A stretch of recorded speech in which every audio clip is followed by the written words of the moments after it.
Well, thank you so much, everybody, for joining us today on another episode of ExtremeHealthRadio.com. We're really excited to have today's guest with us. His name is Barry Carter, and I'll be introducing him in just a moment. I hope you're having a great day, whatever you're doing, and it's another hot day here in Southern California. It's going to be around 100 degrees again, and it's quite a heat wave here. So we are doing shows 3 days a week on Mondays, Wednesdays, and Fridays.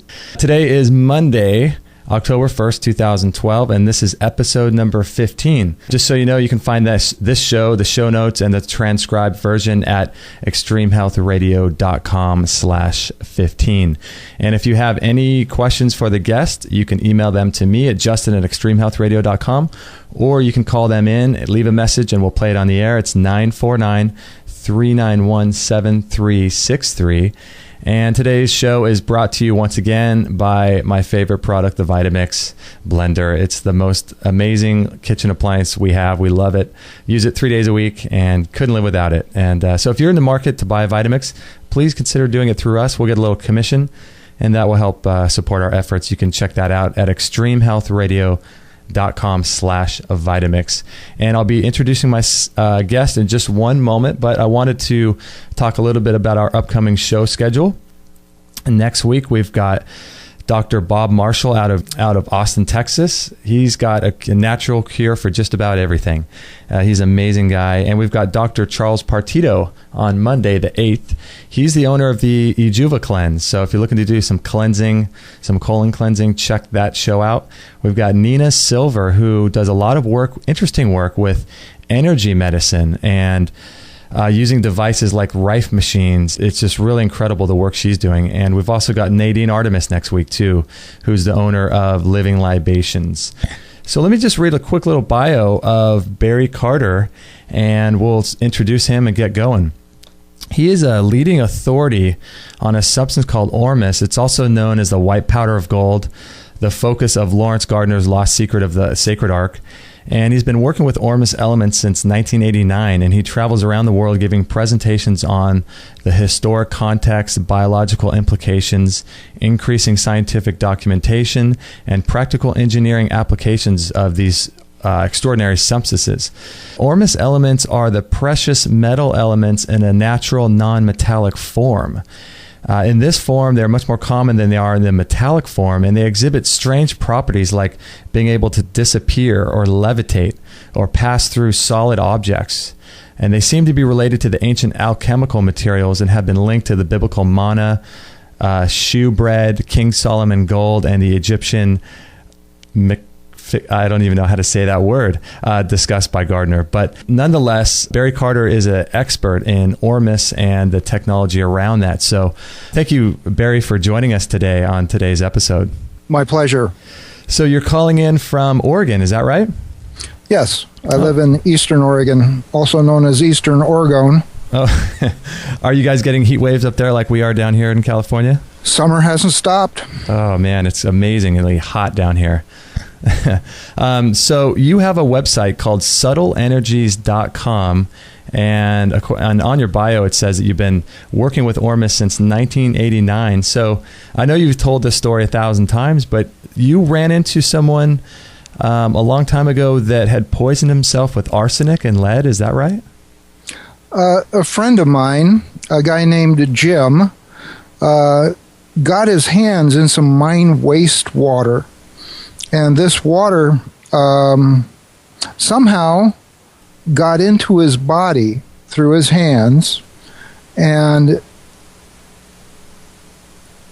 when he opened, it immediately sort of knocked him out. Mm-hmm. He fell to the ground. When he opened his hands, after he got his hands in the water, fibers of gold came out the backs of his hands.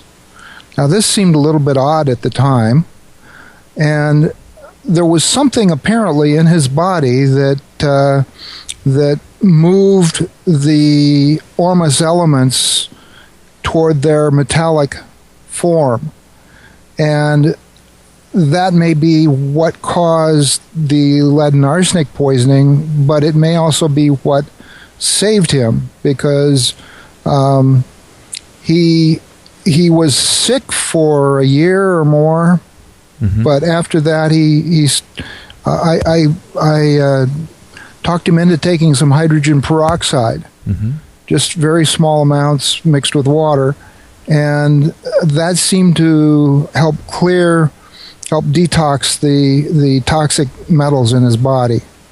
Okay.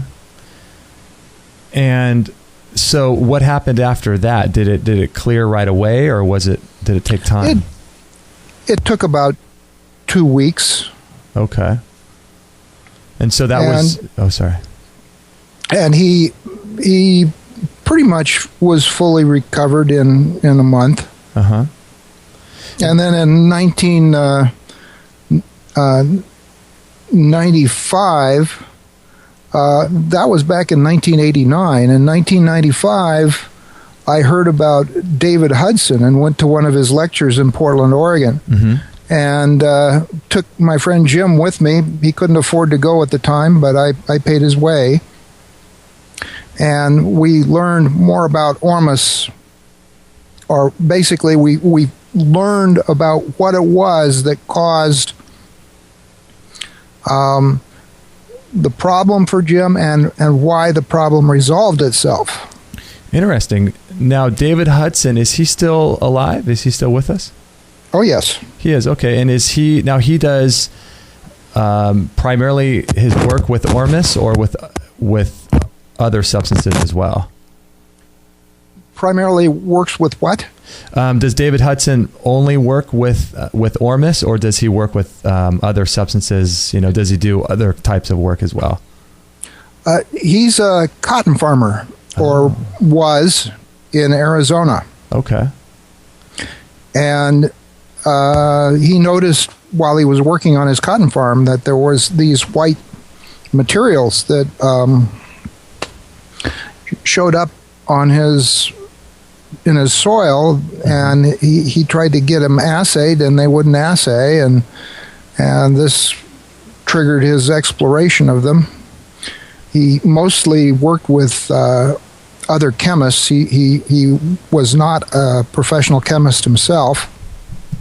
Okay. And this allowed him to basically identify some materials that were unidentifiable in using most conventional methods of assay and so on. He, in fact, purified these materials, and they showed up as pure nothing. Really? He'd have a white substance, and when it was subjected to assay, they would say, there's nothing there. Wow. So, but he knew intrinsically that there was something there. Yeah. Wow. Since David Hudson's work, and his work started, I think, in the late 70s and continued through, and still continues today. Mm-hmm. What he found was that these minerals are natural mineral nutrients that are present in every plant that was tested. Mm-hmm. Brain tissue of cows and pigs, and in every rock source that he tested as well. Some rock sources had higher levels than others, but it was basically everywhere. So it's in the air. It's in basically everything. It's in the air. It's in the water. It's in the soil. It's in rocks. The problem is that whenever we harvest food from a given area and ship it somewhere else, we're removing these minerals, and because we don't know they're there, we're not replacing them. So we're depleting the soil. David Brower, a famous environmentalist, back in the late 80s and late 90s, talked to a bunch of people at an environmental law conference in Eugene, Oregon, and told us that that we've lost half of our topsoil. America has lost half of our topsoil in the last 80 years. Wow. Now, we can't do that again. No. No. And continue to eat. Right. So this is something that should be very interesting to anyone who eats food or breathes air. If you don't eat food or breathe air, don't worry about it. Yeah, you're okay. Well, the breatharians will be okay with that then. No, they breathe air. Oh, that's right. Yeah, that's where they get it. See, we're systematically depleting these minerals by shipping food off-site and then ultimately flushing our waste into the ocean.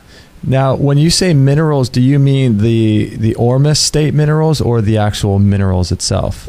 Well, these elements are in the Ormus state more commonly than they are as metals. Okay. For example, in seawater, it appears that Ormus rhodium, Ormus iridium, and Ormus gold are more common in seawater than calcium is in seawater. Wow. And calcium and magnesium are two of the most common elements in seawater. There's more sodium as salt, but those are the two let's say they're 3, 4, and 5 or something like that in terms of how common minerals are in seawater. Wow. So conventional science, do they recognize that there is such a thing as Ormus, or do they not even know about it? They probably don't. Okay. Science typically, many scientists typically feel as if science is completed. Science is done. We've already figured out everything that there is to know. And, what else is there? What else can we figure out? Yeah, we figured it all out. Right. Give me here. I'll give you an example. In 1895, Lord Kelvin, president of the Royal Society, said, "Heavier than air flying machines are impossible." In 1923, Robert Millikan, a Nobel Prize physicist, said, "There is no likelihood man can ever tap the power of the atom." Wow.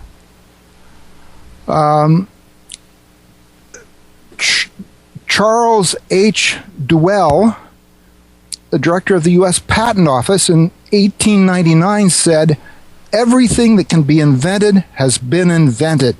This was 1889. 1899. 1899. Amazing. Thomas Watson, who was a chairman of IBM in 1943, said, "I think there is a world market for maybe 5 computers." Wow. And Bill Gates, the founder of Microsoft, in 1981 said this about memory, computer memory. 640K ought to be enough for anybody. Oh my gosh. Wow. So we see scientists thinking that, hey, this is all, we've come as far as we can go, there's nothing new. But obviously, new discoveries are being made all of the time, and we think that this is what's going on with the Ormus, is we've discovered something that is totally new. When these Ormus minerals are put on the ground, one farmer noticed that after he'd added these minerals, he had 8 inches of new topsoil in one season. Wow. 8 inches of black soil or dark brown soil in one season. That is amazing. Over how much an area of land? He just several acres of land. Jeez, that's amazing. And others have documented that their plants grow twice as big and faster. So I've documented now.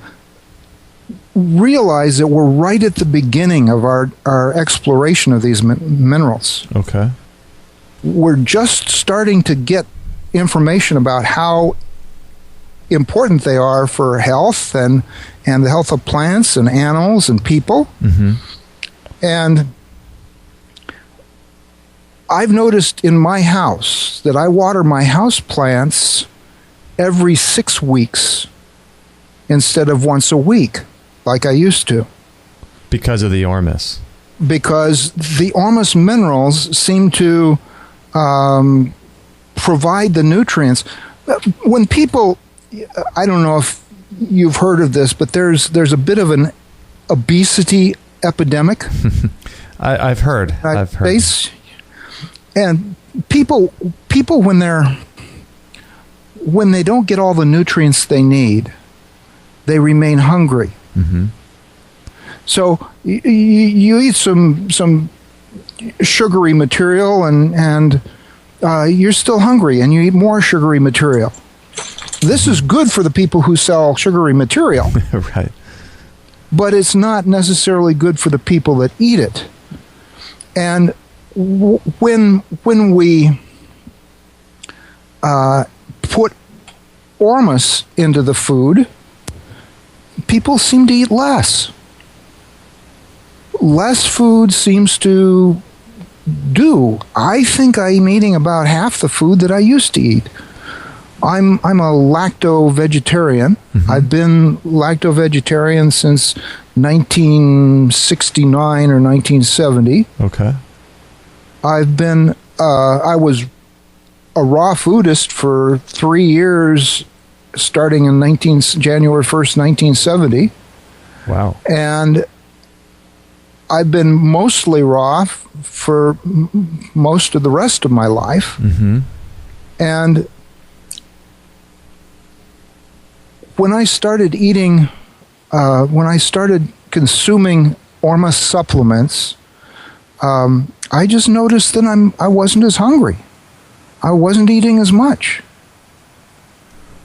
Now, plants are similar, but plants don't get fat if they eat too much. They just waste water. Mm-hmm.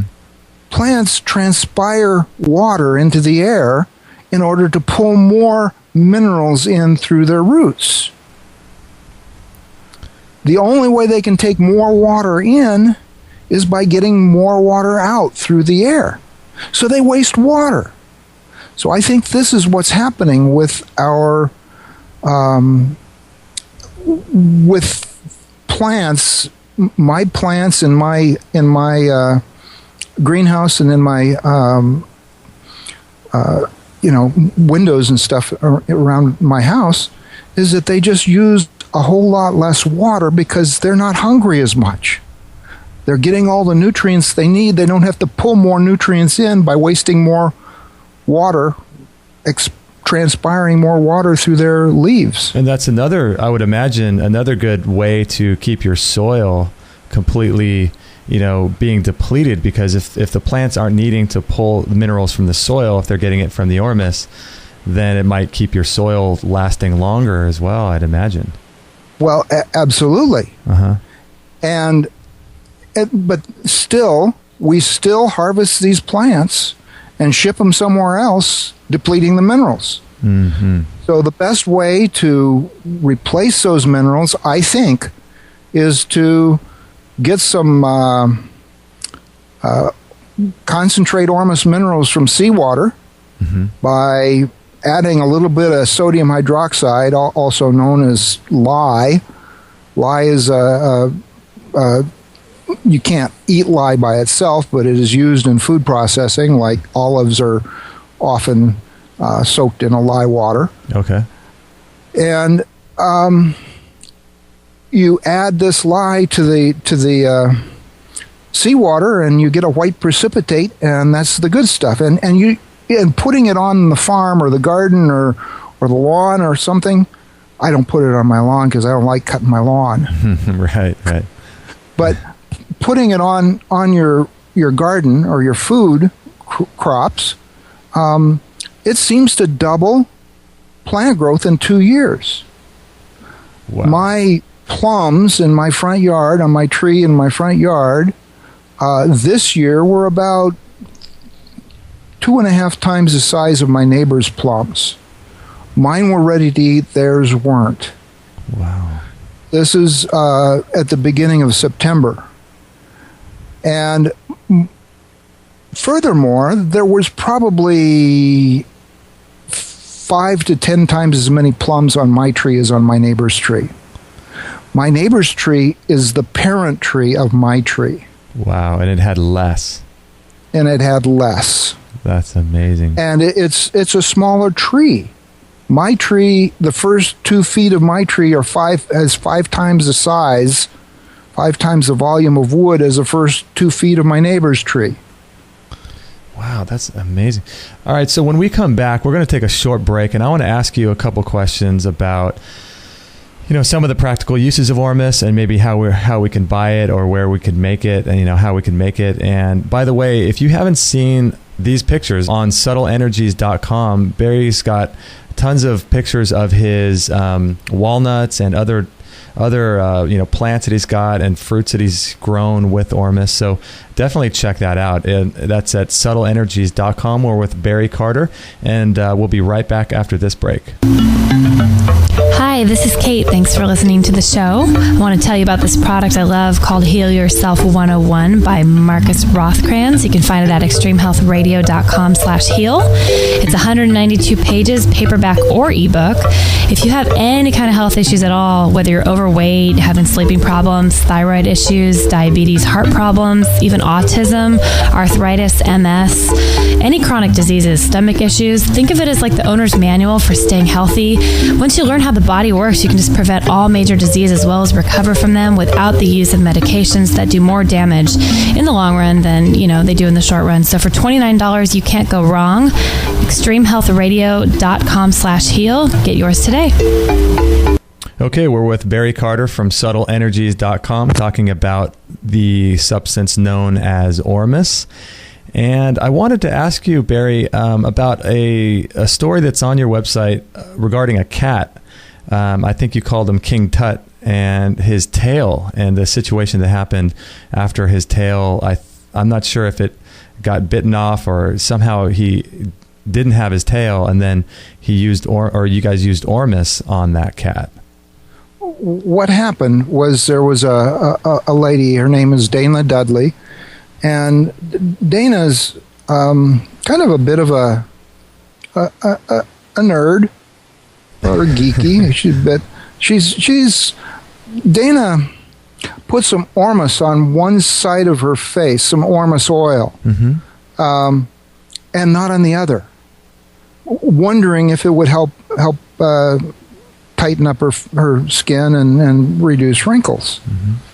And on Picasa, you can search for Dana Dudley, DANADUDLEY on Picasa, and you can see pictures of her face. The side that she put the Ormus oil on, the wrinkles have mostly disappeared. But she's only like 60 years old, so, and I think she was about 58 when she did this. And the other side of her face doesn't have wrinkles. Or let's say the wrinkles are very much diminished. People tell me that I have the skin of a 30-year-old in terms of wrinkles and stuff. I sure hope I don't have to give it back. But anyway, Dana got a new kitten, named him Tut after King Tut, and put him outside because he was crying all the time. He was meowing and crying. She put him on her back porch and kind of left the back door open just in case he had to get outside to do his business, And that night there was a terrible windstorm. She's in North Carolina, and terrible windstorm, and her shed, the roof fell to the ground, and the next day when her cat came in the door, his tail, he was literally dragging his tail behind him. It was just held on by a thin thread of skin. Oh, wow. And there was about 8 inches of tail that was cut off, and she saved this segment of tail. And there was about a half inch or about 1 inch of tail that was remaining, and it grew a scab, and when the scab fell off, she saved that. So on my website, I've got a picture of the scab and the tail that came off, plus pictures of Tut the cat, and his literally, she was putting hand cream on, like the kind of cream that she'd put on one side of her face. And she was putting this cream on her hands, and Tut came over and started licking her hand. And she thought, well, this is yucky tasting hand cream. What's going on? The cat seemed to know. Kept licking her hand and licking her, and so she put more cream on, and then he kept licking her hand. I got a video of her putting, I'd say 3 or 4 teaspoons of this hand cream on her hand. Wow. And Tut licking it all off. Just couldn't stop. Just couldn't stop. Yeah. And this was before his tail was completely regrown. As you can see in the pictures that I took on the Subtle Energies website, do a search for Tuts Tail. Okay. And Tutstail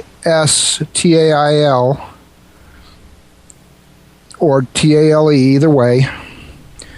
And you'll find some pictures of Tut and his tail and how his tail grew back.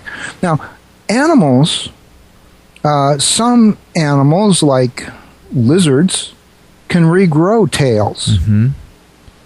But nobody's ever heard of mammals regrowing appendages. That's amazing. So in order to do that, it would have had to have grown new blood vessels, new... I'm not sure what else is in a cat's tail, but it would have to... Cartilage, bone. Something like 18 joints in a cat's tail. Did it grow the entire tail or just a bit of it? Entire tail regrown. And I'm looking at your pictures right now, and it looks like there's quite a bit of it. It was almost all... It looks like there's only a little bit that was actually left after the roof fell on it. Yeah, there was about 1 inch of tail left. Oh my gosh.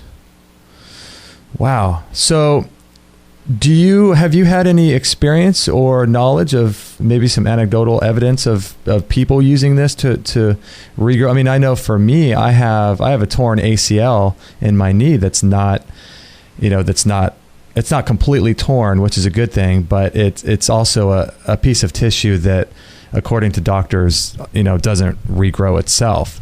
Have you had any experience with people being able to regrow organs or tissue, things like that, with using Ormus? One of the Ormus producers, a fellow that calls himself Mihu, and his name is Michael McCabe, has gotten 4 inches taller in his late 50s since he started taking Ormus. Wow. But he'd shrunk 6 inches. Okay. There's another Ormus product producer She calls herself Rochelle. Mm-hmm. And I think she's gotten 2.5 inches taller or 3 inches taller, but she'd shrunk. Well, she's taller than she was when she was a teenager. Now, do you think this is doing something possibly in a levitative effect within the spinal column? I think it's regenerating the tissues in the spinal column. Wow, that's crazy. So I've also gotten taller, but I'm only something like a half inch taller than I was when I was the tallest when I was a teen. Mm-hmm. So what types of levitative effects, because I've seen pictures, I know you're familiar with David Wolf, and I've seen pictures that he's produced that show ice cubes, with Ormus in it, and spikes coming out. Spikes, going vertically. I'm not sure what stalactite or something, and it appears as if the Ormus is trying to jump out of the ice cube, and so it's producing a levitative effect. And I know he talks a lot about the levitative effect of foods and things like that, and so Ormus seems to do that as well. Absolutely. In fact, there's some evidence. Google Viktor Grebenikov. Okay, I'll do that right now. Google. How do you spell that name? Grebennikov. Kov. Google's great. It just gives you the correct spelling. And Viktor Grebenikov is a Russian scientist who basically built a flying platform, a little levitating platform, using patterns, or let's say using some minerals he collected from insect wings, chitin, the exoskeleton of insects. Mm-hmm. And this chitin, basically when he put it in a certain pattern under the platform that he was standing on, when he opened the wings of the platform, so to speak, then this little thing would levitate. And there's a picture of him levitating a few feet off the ground on this platform. There's several pictures of the platform. You'll see a number of images for Viktor Grebenikov. Yeah, I'm looking at some of those right now. And there's quite a bit of new stuff on the web that suggests that Viktor Grebenikov is that this material behaves in a way that we've seen Ormus behave. Okay. This insect wings and chitin. Interesting. And that would make sense because mushrooms are quite the interesting substances as well. Yeah. And insects eat plants or other insects that have eaten plants. Mm-hmm.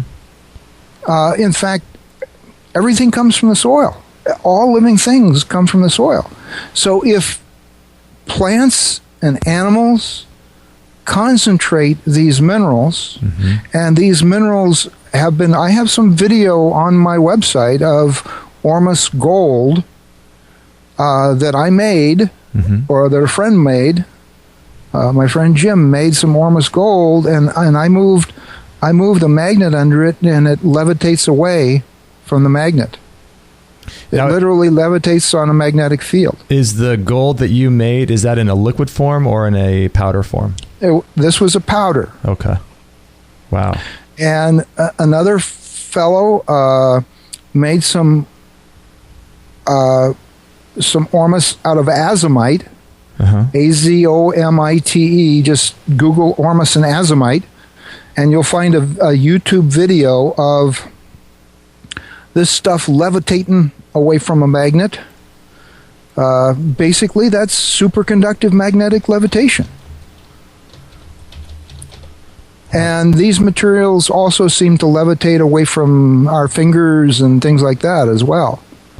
So if that's the same thing as what's in the insect shells, the insect wings and so on, that enabled Benkov to levitate, hey, we could use something like that. Now, do you have something on your website that kind of lays out the different Ormus minerals? Because I believe there's an Ormus form for each of the minerals that there are. Is that right? Well, so far, different people have determined, more or less determined, that there's something like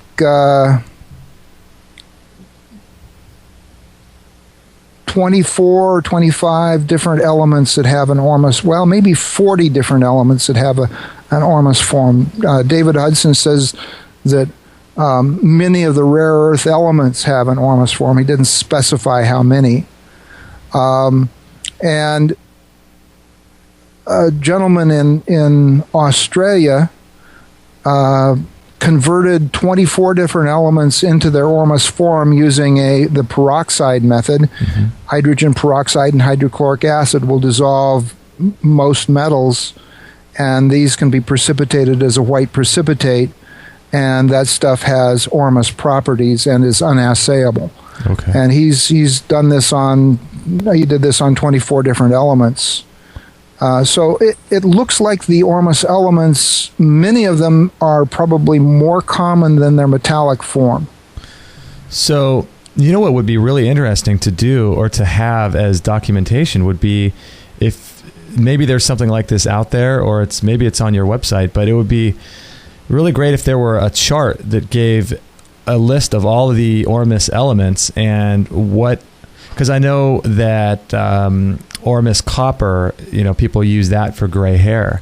And it would be interesting to see if there was a list of at least 24 that there are now of the Ormus elements, and what types of things that would affect in the body, like say gray hair, or, rebuilding tissue, or losing hair, or things like that.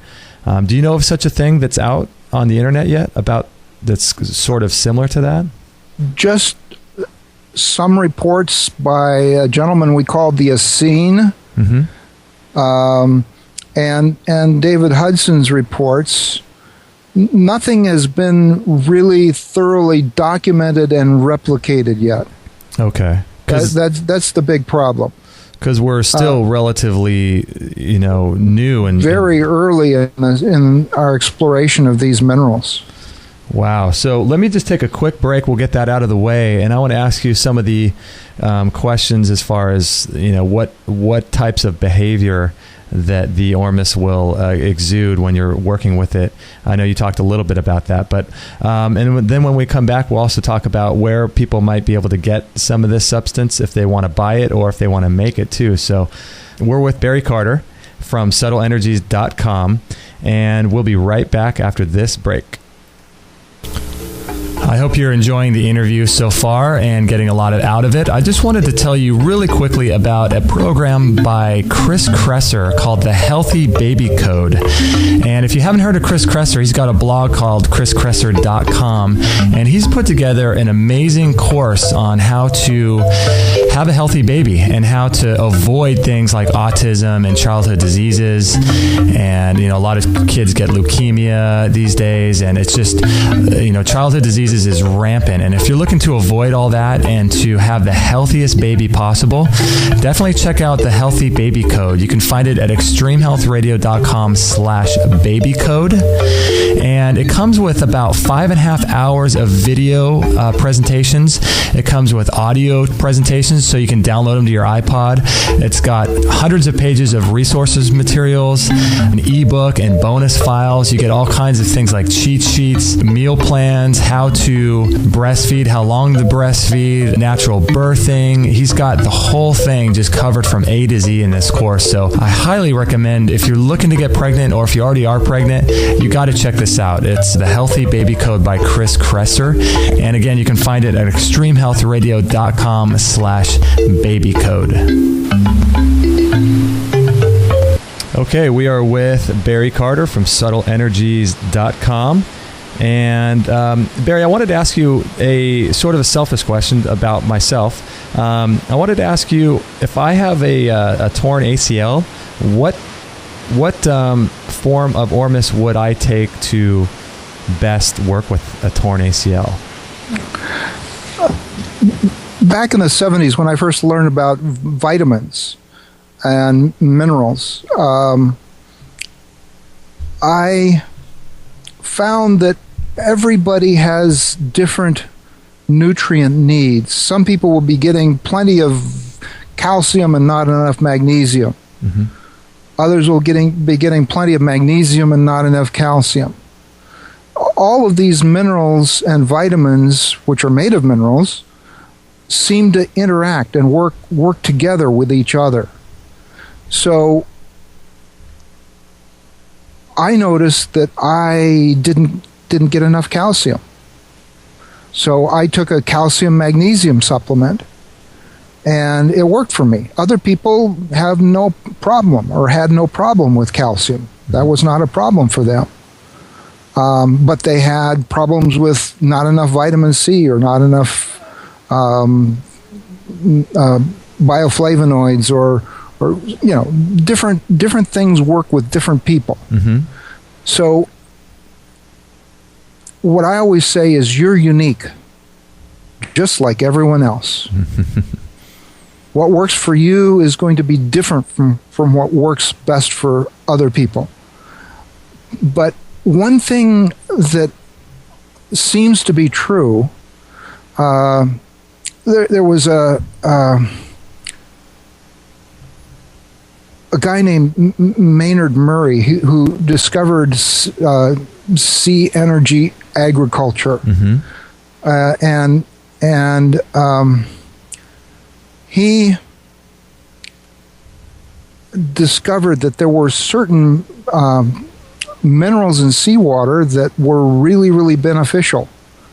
And I think he's the guy that also tested seawater and found that the balance of minerals in seawater was pretty close to the balance of minerals in the blood.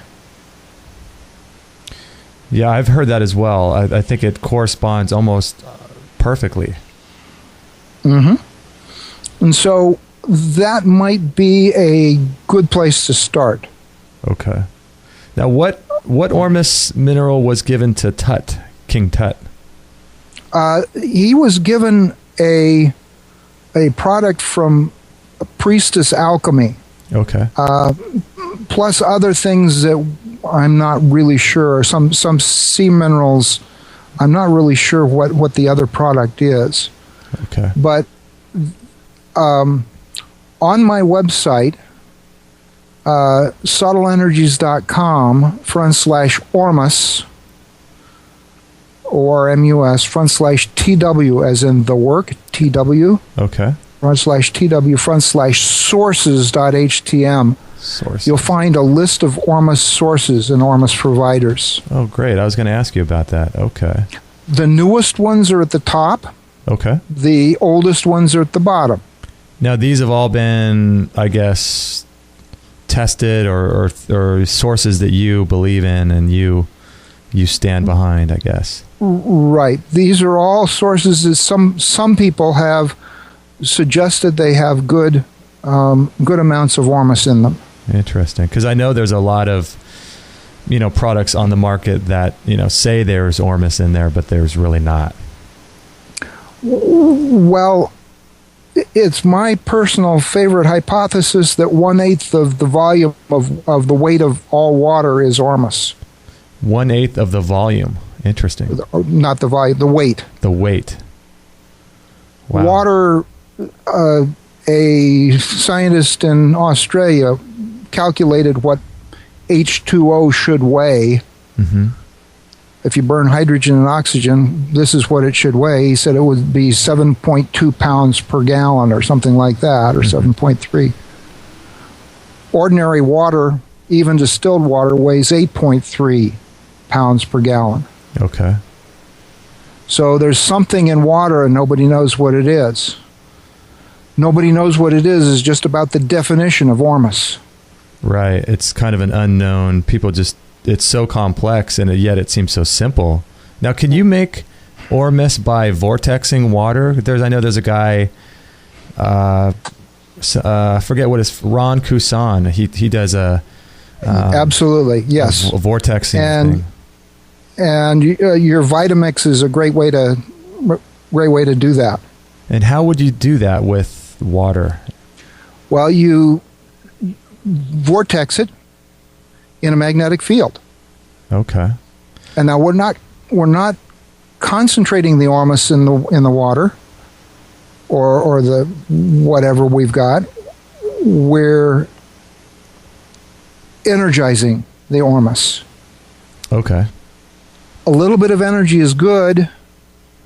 Too much energy is probably bad. So start slow and just do it for a minute or so. Okay. Now I have, a while back, a few years ago, I watched a video in which I forget who was doing it, but they were talking about going to your local hardware store and getting little magnetic strips that are sticky, like a sticker on one side. And yep. I think I placed 2 on each of the 4 sides of the blender, and apparently that's supposed to do. So I just did it just because, hey, it doesn't take any extra work to do, and if it won't do anything bad, and so I just figured, hey, if it's going to be as good as what they were talking about, I might as well just do it, because what the heck. And so now, what would that be doing? Kind of like what you were just talking about, vortexing it using magnets. Yeah, you're vortexing it in a magnetic field. And so you're not concentrating, you're just energizing the Ormus. Exactly. Interesting. Okay. Now, there's a very simple trap you can make with a tin can and speaker magnets. Okay. Or magnets that you get out of the inside of a hard drive. Mm-hmm. You take these little magnets, and the hard drive magnets are a lot stronger than the speaker magnets, and you put 3 or 4 of the hard drive magnets or a big speaker magnet on the bottom of a tin can. Okay. Like a soup can. Okay. Try to get one that's BPA free. And put water in the can. Stir the water. And now it's on the outside, on the bottom of the outside. This is where the magnet goes. Stir the water. And let it sit for, an hour or 2. And then take an eyedropper and take the water out of the center at the top. Okay. That'll be the water that's gotten as far away as possible from the magnetic field. The center at the very top. Yeah. Okay. Because the whole can is magnetized by the magnets on the outside and on the bottom. Okay. And it's a very simple thing. Interesting. Real easy to do. So now, if you wanted to make an Ormus oil for topical application, get some Celtic sea salt, some natural good Celtic sea salt. It's grown Brittany off the coast of France, or on the coast of France. Okay. And it's kind of a damp gray salt. I hear that Dead Sea salt works too. Mm-hmm. But get some salt and put about a third, fill a container about a third full of salt, and the rest with oil, an edible oil. I like grapeseed oil because it absorbs into the skin well. Okay. And put the oil on top, and it'll go down into the salt. Shake it up good, and then let it set for a few days, 2 or 3 days. The Ormus will move from the salt into the oil. Salt into the oil. Okay. And the oil then will be particularly Ormus rich, and you can take this Ormus rich oil and apply it topically. You can put it on your salad, whatever you want to do. Wow. So if someone wanted to get some Ormus, let's say they didn't want to, make it themselves, and they just wanted to buy some for their garden, would they go to your Ormus sources page and find a place that sold Ormus in a powder form and then use it on their garden? Powder form doesn't go as well into the plants, into the soil. Okay. Once it's been dried, it isn't as good. So you want a wet product. Okay, so you could just go to your Ormus sources page and find a Ormus website on Plant Product Providers is listed there. Plant product. Oh, there we go. Okay, Ormus Plant Product Providers. Wow, and then so they can start getting some. Now, when you talked about your walnuts and your other plants, it's interesting that when you're using Ormus and minerals in your garden, you don't typically need to use not fertilizer, but things to kill the pests, because the plant is so healthy. It's sort of like the human body. When you're healthy, you don't need antibiotics and things like that. And the plants sort of work the same way, right? Where that seems to be the case. Yes. It's interesting. So you don't need to waste any money on those chemicals that you spray on to kill pests, because the plant. I've heard of people using Ormus on fruit trees in Michigan, and crazy, orange trees in Michigan where stuff like that is not supposed to grow, but these things are so healthy. Exactly. Yes. From the Ormus, that's amazing. So it's almost as if it increases drought tolerance and freeze tolerance. So it's almost as if this Ormus is another kind of mineral that exists in a different plane or something. Well, my friend Jim, who I first heard, the first story I ever heard about Ormus was from Jim. Uh-huh. And in the TW folder, it's my story, mystory.htm. Okay. When I first heard about this, he suggested it's like ordinary metal has 3 legs right here in the physical. Mm-hmm. Ormus has 2 legs here and 1 leg somewhere else. And so that's why it jumps around and can go through things, physical objects. Right. It's sort of a multi-dimensional substance. Wow, so it's is it like an atom it's substance that only has 1 atom instead of many atoms connected? We're not sure if it's monatomic or diatomic or something else. Ormus seems to, however, like to hang out inside of some kind of a shielding molecule. Okay. In other words, it likes to be the clathrate guest. Uh-huh. And the clathrate host could be the water molecule. Dr. Martin Chaplin in the UK suggests that Ormus, or that the water, is an icosahedral or dodecahedral structure. Uh-huh. Ordinarily. Well, that would provide a good place for the Ormus to hang out inside. Icosahedral is like a geodesic dome, a buckyball. Mm-hmm. And the Ormus would be hanging out inside of that buckyball. And that would provide it some shielding from magnetic fields, and the Ormus, in turn, could resonate and change its resonance. If you change the Ormus resonance by getting it coherent, like spinning it in a magnetic field or just spinning it in general, mm-hmm. So that it's spin coherent, you might find that water responds to our thoughts, mm-hmm. or to words that are pasted on the bottle of water, like Masaru Emoto talks about. Mm-hmm. Literally, Homeopathic remedies are imparting frequencies to the water, even though there may be no more of the statistically no more of the original substance that was put in with the homeopathic remedy before it was diluted. There may be something there that's causing it to change the resonance of the water, because it's changing the resonance of the Ormus in the water, and the water is becoming more coherent, and this coherent resonance makes the water, let's say, makes the water molecules a bit smaller so that they can go into your cells carrying nutrients in a little bit better. Mm-hmm. So it's almost as if the water is able to carry more information. Carry more information and carry more nutrients. Mm-hmm. And the wetter water would also carry toxins out of the body better. That makes sense. So Ormus is something that people, if they're looking, I know we've only got a couple minutes left, but if people are thinking to themselves, how do I start using this stuff?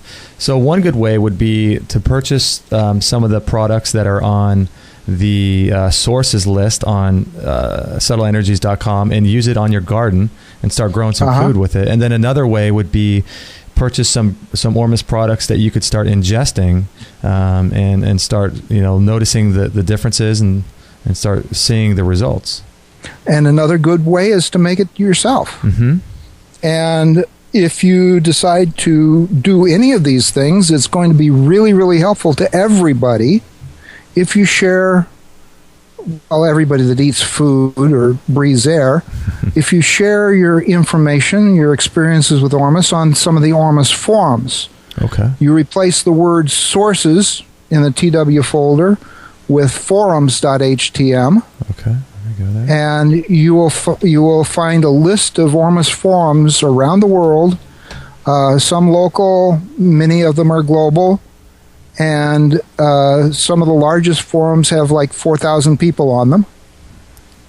And on that forums page, you can find all kinds of good information about forums that are close to you and forums that you may want to join.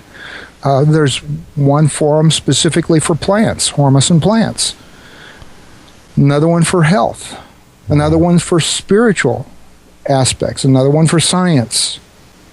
So find a forum that resonates with you and join the forum and share your experiences, because this is the only way we're going to get this information out and about. Yeah, that's true. Wow, there's a lot of links on this page.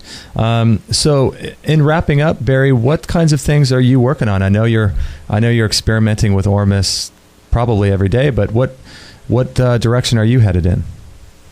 I want to set up an Ormus research facility, probably here in Baker City, to explore the benefits of Ormus for plants, animals, and people, and to figure out ways to identify how much Ormus is in a given water source, how much is in a given bit of soil or given bit of rocks or in the air around you. Mm-hmm. And to provide scientific evidence that these elements do in fact exist. Because I think it's really, really important now with everybody's got a favorite disaster anymore. Mm-hmm. It's really important with all of these favorite disasters that people have. One of the things that's common with all of them is food. Food's going to be limited. And if we can double plant growth and production in 2 years, that could solve it. Yeah. So you're looking to possibly set up a research center in Oregon so that you can kind of accomplish all of this. Exactly. Wow, that would be amazing. Yeah, we need more people out there looking into these things because, as you know, we only know probably less than 1% about the way the human body works and what water is and what Ormus is, and it's so I think this kind of research would be amazing. You can find change the word sources.htm to favorite.htm. Okay. And you can find a lot more links there to some of my more recent articles and so on. And I don't even mention the word Ormus in the favorite page. Okay, interesting. Wow, yeah, you got lots of information on here. So visit everybody, subtleenergies.com. And Barry, do you mind staying on after I close out the show? Absolutely, no problem. Okay, excellent. Thank you. All right, thank you so much, everybody, for joining us today on extremehealthradio.com. You can find this show and the show notes at extremehealthradio.com/15. And don't forget to visit Barry's website, subtleenergies.com.